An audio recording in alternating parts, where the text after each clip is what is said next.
Some of us are carrying wounds from many years ago.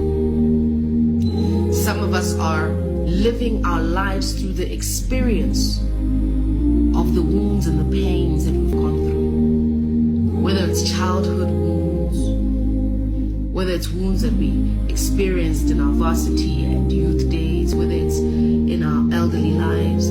God says He heals the brokenhearted. Who broke your heart? What broke your heart? Who disappointed you? Who betrayed you?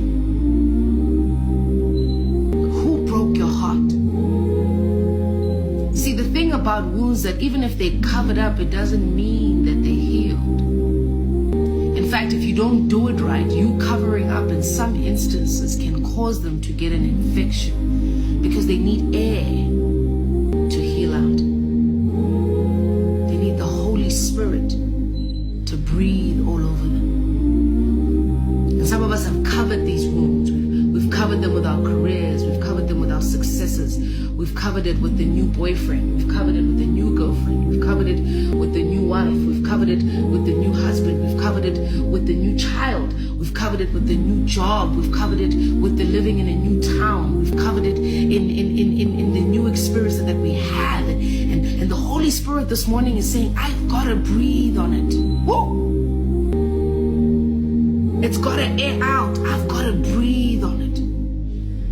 I've got to breathe on it. Yes, she broke your heart. She shattered it. She made you feel less. She tore you into pieces in your heart. It's a pain you cannot explain. And she's the last person you thought she would do. You never saw it coming. The Holy Spirit said, I got to breathe on it. Woo! He's my Father, and I was expecting Him to be there. I was expecting Him as a support.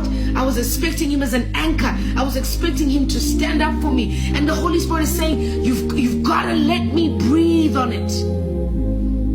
I didn't expect my mother to abandon me. I didn't expect her to react the way she did. You've got to let the Holy Spirit breathe on it. That marriage broke me. After that, I couldn't even recognize myself. The Holy Spirit is saying, yes, you can't cover it up. You've got to let me air it out. You've got to let me breathe on it. That job took my self-confidence away. The way my boss used to speak to me, he shattered my self-esteem. And now I do things to overcompensate because I don't know how to be myself anymore, because I don't feel like I'm enough. The Holy Spirit says, you've got to take it off because I got to breathe on it. You gotta let it air it out. I've gotta breathe on it. It's not gonna